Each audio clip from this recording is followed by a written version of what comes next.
kelompok 8 Geografi akan menjelaskan materi mengenai perairan laut. Sebelum itu, perkenalkan nama aku Gita Puspitasari, absen 32, dan teman-temanku.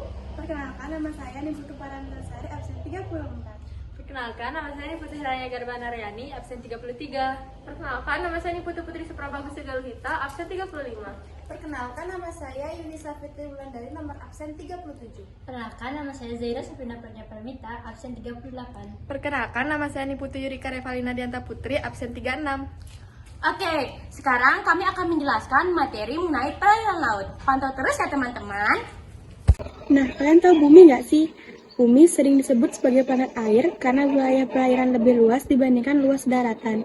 Belahan bumi selatan lebih banyak tertutupi air daripada belahan bumi utara. Perairan yang menutupi wilayah bumi sebagai besar adalah perairan laut. Perairan tersebut merupakan tubuh air dengan kadar garam yang tinggi. Teman-teman, di sini aku bakal jelaskan mengenai jenis-jenis laut. Jenis-jenis laut dikelompokkan menjadi 3. Yang pertama ada proses terjadinya, di mana laut transgresi ini terbentuk karena permukaan air laut menaik akibat pencairan es di zaman akhir es.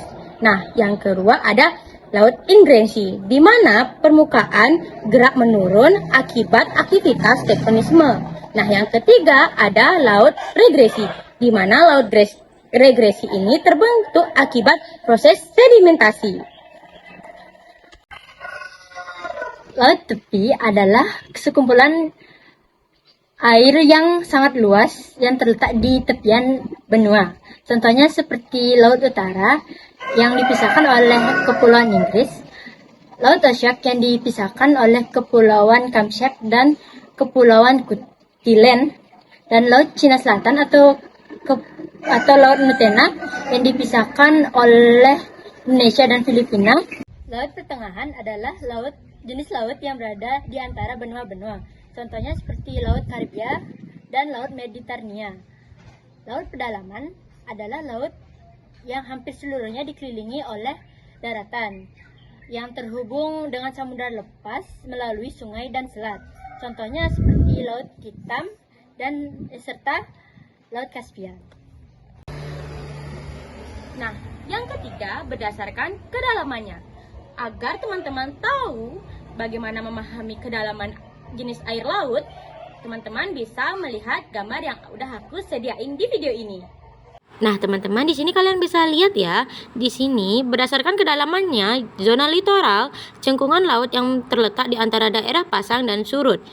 Yang kedua, ada zona neritik, di mana bagian laut yang memiliki kedalaman kurang dari 200 meter.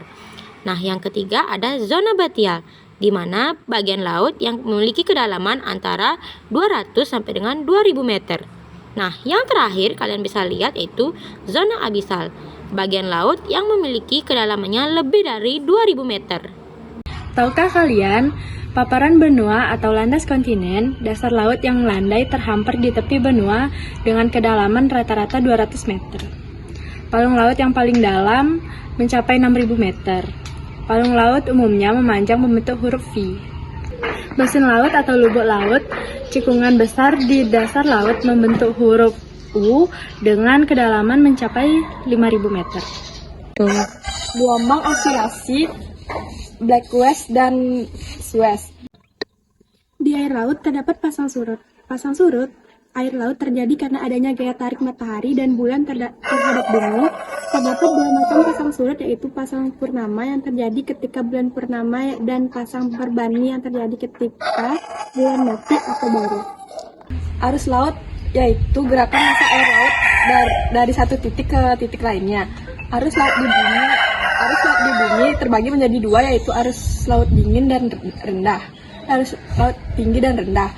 Arus laut tinggi yaitu arus laut yang dari lintang tinggi ke lintang rendah. Kalau arus rendah itu dari lintang rendah ke lintang tinggi.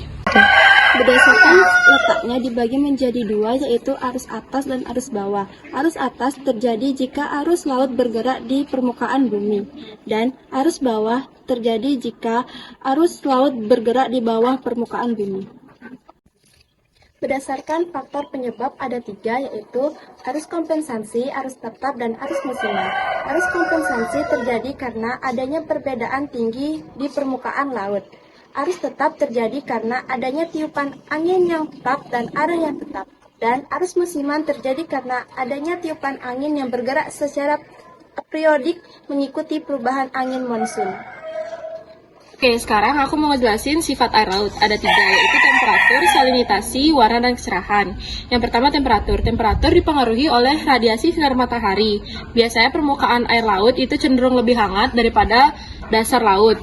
Hal ini disebabkan karena semakin ke kedalaman laut, maka intensitas cahaya matahari semakin berkurang yang menyebabkan suhu semakin menurun. Yang kedua, salinitasi atau kadar keberagaman merupakan jumlah garam yang terkandung dalam setiap kilogram air laut. Yang ketiga, warna dan kecerahan. Warna air laut yang paling basic yaitu warna biru, karena warna tersebut dihasilkan oleh pantulan dari sinar matahari. Persebaran dan pemanfaatan biota laut dibagi menjadi 2, yaitu yang pertama berdasarkan sifatnya. 1. Bentos adalah biota laut yang hidup di dasar laut atau dalam substrat.